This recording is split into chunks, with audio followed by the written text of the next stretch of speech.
أعوذ بالله من الشيطان الرجيم بسم الله الرحمن الرحيم شهر رمضان الذي أنزل فيه القرآن هدى للناس وبينات من الهدى والفرقان صدق الله العظيم وصدق رسول النبي الكريم ونحن على ذلك من الشاهدين والشاكرين والحمد لله رب العالمين۔ یہ سورہ بقرہ کی آیت ہے جس میں اللہ تبارک و تعالیٰ قرآن کریم کا نزول کے تعلق سے فرما رہا ہے، اور ہمارا جو آنے والا مہینہ ہے رمضان المبارک کا جو مہینہ ہے بہت ہی برکت والا رحمت والا مہینہ ہے، اور اس شعبان المعظم کے مہینے سے ہم گزر رہے ہیں۔ تو اس مہینے میں اکثر استقبال رمضان کے پروگرامز ہوا کرتے ہیں، اس کا استقبال کرتے ہیں، کیونکہ آنے والا مہینہ بہت ہی برکت والا، بہت ہی رحمت والا، بہت ہی عظمت و شان و شوکت والا مہینہ ہے۔ اسی لیے اس ماہ میں استقبالی یہ منائی جاتا ہے، استقبالی محافل سجائے جاتے ہیں اور بڑے بڑے جلسے منعقد کیے جاتے ہیں۔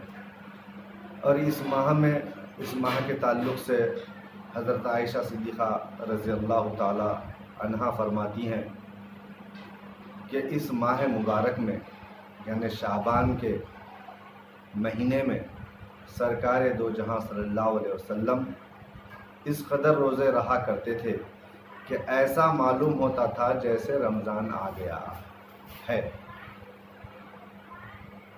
اور یہ مخصوص تھا مسئلہ، یہ مہینہ مخصوص تھا کہ سرکار دو جہاں صلی اللہ علیہ وسلم کے لیے خاص آپ رہا کرتے تھے۔ امت مسلمہ پہ یہ روزے فرض نہیں ہیں، امت مسلمہ پہ صرف رمضان کے روزے فرض ہیں، جبکہ سرکار پورا رہا کرتے تھے، پورا مہینہ روزہ رہا کرتے تھے، اس کے باوجود بھی یہ روزے فرض نہیں تھے۔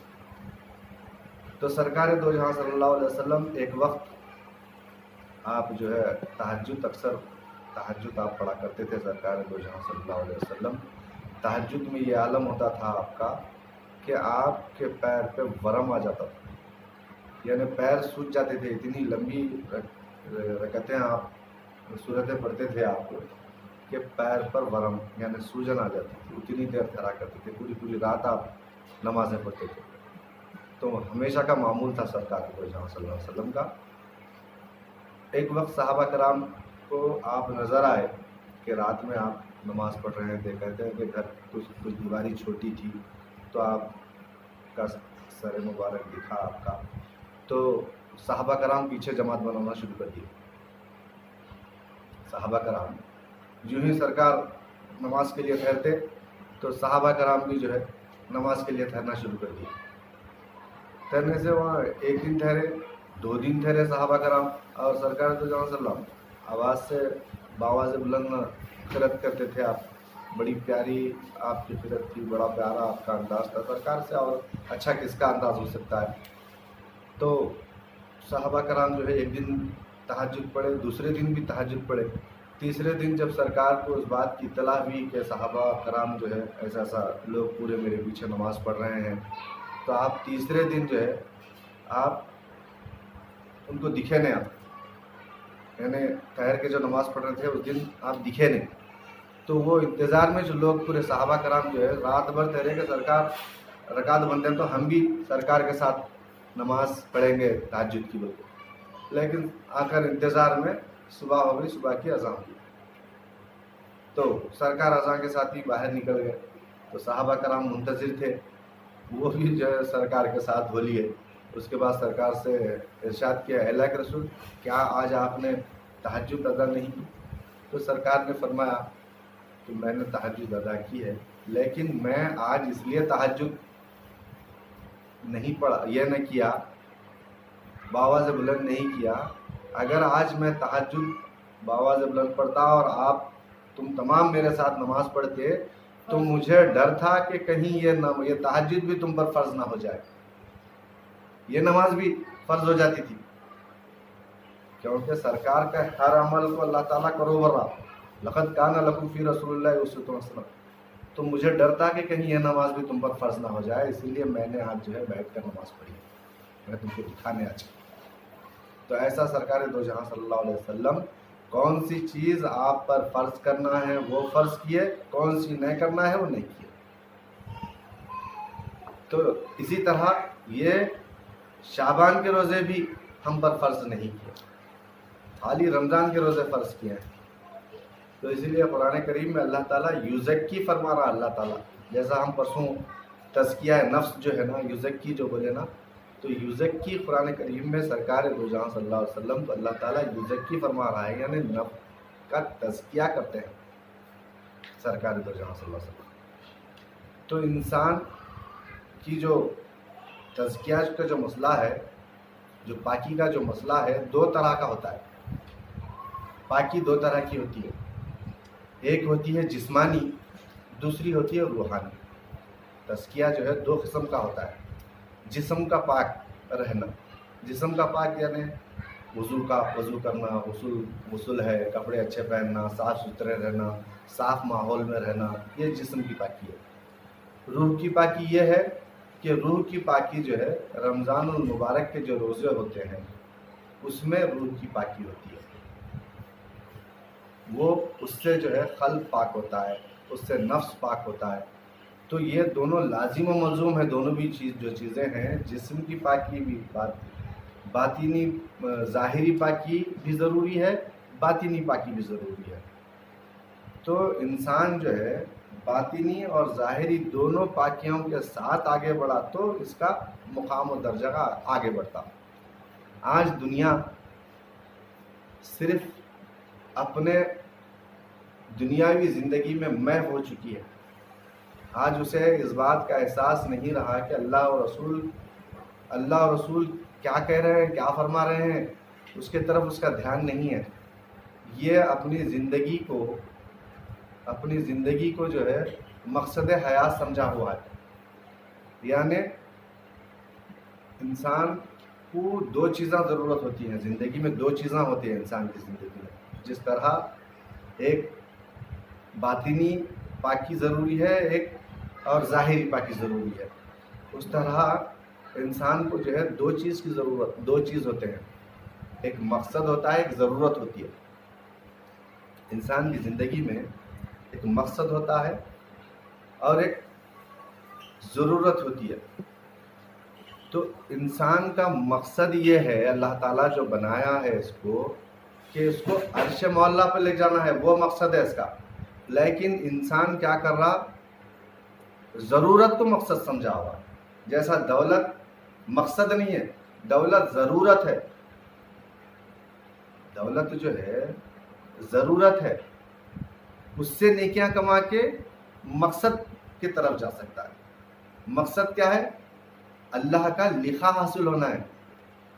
لکھا یعنی اللہ سے ملاقات ہونا ہے. جیسے خبر میں جو سوالات ہوتے ہیں، من رب کا، تیرا رب کون ہے؟ اللہ ہے. تو یہ سب سے پہلے سوالات ہونے والے ہیں، پیسے کا پوچھنا نہیں ہے. تو اس دور میں انسان کو علامہ اقبال فرماتے ہیں کہ اللہ کی مخاطبت سے فرماتے ہیں انہوں کہ مجھے نہ پہچانا نہ صحیح، تو اپنے آپ کو پہچان. من عرفہ نفسہ فقط عرفہ ربہ. نفس کا جو ہم بولے اس میں پھر آیا کہ جس نے اپنے نفس کو پہچانا اس نے رب کو پہچانا، جس نے اپنے آپ کو پہچانا اس نے رب کو پہچانا. تو اللہ تعالیٰ بول رہا ہے کہ میرے کو نہیں پہچانا تو نہیں پہچانا، اپنے آپ کو پہچان لے تو. تو مقصد جو ہے دولت کمانا نہیں ہے، مقصد اللہ کا لکھا حاصل کرنا ہے. تو اللہ کا لکھا کب حاصل ہوتا ہے؟ جب تزکیہ نفس ہوتا ہے. تزکیہ نفس کے لیے اپنے آپ کو پاک رکھنا اور جو ہے نمازیں پڑھنا، روزے رہنا اور اللہ کی جو بتائے ہوئے حدود ہیں ان پر عمل کرنا، تب کہیں جا کر جو ہے اس پہ ہم جو ہے فائز ہو سکتے ہیں اور اللہ سے لکھا ہو سکتا ہے. تو ہم نے ابھی جو آیت تلاوت کی ہے وہ یہ ہے، شہر رمضان الذی انزل فیہ القرآن، اللہ تعالیٰ قرآن کریم میں فرما رہا ہے کہ ہم نے قرآن کریم کو رمضان کے مہینے میں نازل کیا ہے۔ قرآن کریم کا جو نزول ہوا ہے رمضان میں ہوا ہوگا۔ رمض کہتے ہیں گرمی کو، جب زیادہ گرمی ہوتی ہے تو پانی برستا ہے، بہت دھوپ ہو رہی، بہت شدت کی دھوپ سے اللہ کی رحمت برستی ہے۔ تو کئی برس ہو چکا تھا، کئی صدی گزر چکے تھے کہ جو ہے انسان روحانیت سے خالی ہو چکے تھے۔ روحانیت جب خالی ہو جاتی ہے تو بالکل جو ہے سختی آ جاتی، گرماہٹ آ جاتی۔ تو ویسے جب اشد ضرورت تھی نبی کی، سرکار دو جہاں صلی اللہ علیہ وسلم کی، تو ایسے مہینے میں ہم نے قرآن کریم کو نازل کیا۔ جبکہ ہم دیکھتے ہیں کہ قرآن کریم کا جو نزول ہوا ہے وہ 23 سالہ زندگی میں، سرکار دو جہاں صلی اللہ علیہ وسلم کی 23 سالہ نبوت کی زندگی میں اس قرآن کریم کو اللہ تعالیٰ نے اتارا ہے۔ لیکن یہاں کیا بول رہا ہے؟ شہر رمضان الذی انزل فیہ القرآن، ہم نے رمضان کے مہینے میں اتارا ہے۔ یعنی اس سے مراد یہ ہے کہ ضرورت تھی، گرمی تھی اس وقت، وہ مہینے میں ہم نے قرآن کریم کو اتارا ہے۔ اور قرآن کریم کیا ہے؟ ہدی للناس، انسانوں کی ہدایت کے لیے ہے۔ انسانوں کی ہدایت کا یہ جو ہے، اس میں بینۃ من الہدی والفرقان، اور اس میں کیا ہے؟ یہ انسانوں کی ہدایت کے لیے بنایا گیا ہے، اس کو پڑھنا اور اس کے لیے جو ہے اپنے آپ کو قرآن کریم پر عمل کرنا۔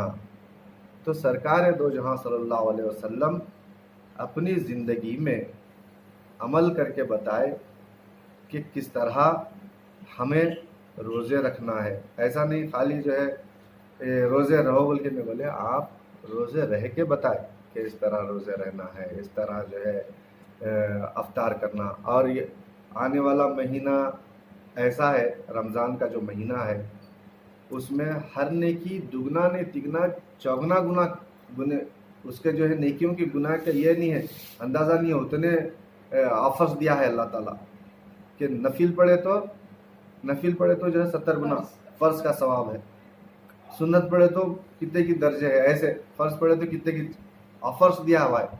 اور روزہ دار کے لیے اللہ تعالیٰ حدیث قدسی کچھ کہا جاتا ہے، الصوم لی انا اجزی بہ، روزہ میرے لیے ہے اور میں ہی اس کا بدل ہوں۔ روزہ رہو، اللہ کو لے لو، بدل جو ہے ہر چیز کا ایک بدل ہوتا ہے۔ یہ دیے تو یہ ایک چیز خریدے تو بھائی اتنے 100 روپے، اتنے 200 روپے، ایک چیز لینا ایک چیز دینا۔ تو روزہ اللہ کو دیے تو اللہ اس کے بدلے میں کیا کر رہا؟ تم میرے کچھ لے لو، میں تمہارا بدل ہوں۔ اور تھوڑے تفاسیر میں کیا ہے معلوم ہے، وہ بھی لکھا ہوا ہے کہ ہم اس کا بدل دیں گے، بدلہ ہم دیں گے، وہ بھی ہے۔ لیکن اکثر جہاں تک بولا جاتا ہے کہ اللہ ہی حاصل ہو جاتا ہے، کیونکہ روزے میں ریاکاری نہیں ہوتی، دکھاوا نہیں ہوتا۔ روزے میں جو ہے نا دکھاوا نہیں رہتا، ہر عبادت میں دکھاوا ہے۔ جیسا آدمی ایسا نماز کو چلے گیا تو اگر 100 گھر ہے تو 100 گھر والے دیکھتے اس کو، ارے نماز کو جا رہے ہیں صاحب، دیکھو برابر ٹائم پہ جاتے، تو اس میں ریاکاری کی گنجائش ہے۔ ہر حج کو جا رہے تو پورا ڈنڈورا پیسا جاتا کہ بھائی انہوں حج کو جا رہے ہیں، ان کو جا کے پھولا پلانا ہے، وہ کرنا ہے، یہ کرنا ہے، ان کو جو ہے وہ کپڑے بنانا ہے، دعوت دینا ہے۔ ایک فرض کی ادائیگی ہے وہ، جس طرح نماز فرض ہے اس طرح حج فرض ہے۔ اب نماز کو جانے والے کو گلپوشی نہیں کرتے، لیکن وہ سفر جو ہے، وہ سفر لمبا سفر ہے، وہاں سے بچ کے آنے کی امید نہیں تھی اس وقت، اور وہاں سے وہ جو حج کا مسئلہ تھا، وہاں سے جنگوں کو چلے آتے تھے، وہ وجہ سے جو ہے ان کی زیادہ یہ کیا کرتے تھے۔ تو روزہ جو ہے انسان کو پاک و صاف کرتا ہے، اسی لیے روزے کی بہت سی فضیلتیں آئی ہیں۔ اور روزے دار کا کیا ہے، سحر کرنا بھی نیکی ہے، ثواب ہے۔ سادے دنوں میں الگ ہے، لیکن سحر کرنے میں ثواب ہے، افطار کرنے میں ثواب ہے۔ اور روزے دار سو گیا تو بھی اس کو فرشتے اس کو جو ہے عبادت میں لکھتے، تسبیح کرنا بلکہ لکھتے۔ تو ایسا مہینہ ہم کو اب میسر ہونے والا ہے. تو ہم کتنے خوش نصیب ہیں، کیونکہ ہم میں سے کچھ لوگ چلے گئے، دنیا میں نہیں رہے، جو گزشتہ سال تھے. اس بار جو ہے ان کو مہینہ نصیب نہیں ہو رہا ہے، ہم کو نصیب ہو رہا ہے، تو ہم بہت خوش نصیب ہیں. اللہ کرے کہ ہم کو یہ مہینے کی تمام برکتیں نصیب ہو، اور ہم ڈٹ کے اس مہینے کی زیادہ سے زیادہ جو ہے برکتیں لوٹنے کی کوشش کریں. اور یہ مہینہ مئی میں آ رہا ہے، بہت ہی امتحان کا یہ رمضان ہے، کڑک روزے ہیں. اور اس بار اکثر جو کہا جاتا ہے، غیر افہام لوگ کہتے ہیں کہ یہ مہینہ جو ہے آپ لوگوں کو کھانے کا ہے بولتے. رمضان میں جو انسان دگنا تگنا کھاتا، تو اسی لیے اکثر غیر افہام کا کہنا ہے کہ کھانے کا مہینہ آ رہا. لیکن اس بار جو ہے اللہ کے کرم سے یہ بار کہیں بھی کھانے کا بندوبست نہیں ہے. ایک ہی کھجور پہ جو ہے گزارا کرنے کا وقت آ گیا ہے. لاک ڈاؤن سے جو ہے کورونا وائرس کی طرف سے ہر گھر میں جو ہے رمضان سے پہلے رمضان کی حالت آ چکی ہے. اب یہ مہینہ جو ہے حقیقت میں اپنی تزکیہ نفس کا مہینہ ہے. تو اللہ سے ہماری دعا ہے کہ اے اللہ ہم تمام کو صحت دے، ہم تمام کے روزوں میں روزے رکھنے کی طاقت دے، ہم تمام کو روزوں کی برکتیں لوٹنے کا موقع عنایت فرما. ہماری صحت یابی کے ساتھ اس کو تکمیل پہنچا. ہماری وہی خشوع خضوع کے ساتھ ہمیں روزہ رہنے کی نصیب ہمیں یہ دے، کیا بولتے اس کو، ہمیں جو ہے شوق دے، ہمیں محبت دے روزے کی. اور ہم جو نمازیں پڑھیں گے گھر میں، میرے مولا تو مسجد کا ہی ہمیں ثواب دے. اللہ سے دعا ہے کہ سرکار دو جہاں صلی اللہ علیہ وسلم کے صدقے طفیل ہمیں ان دعاؤں کو قبول فرما. وآخر دعوانا الحمد للہ.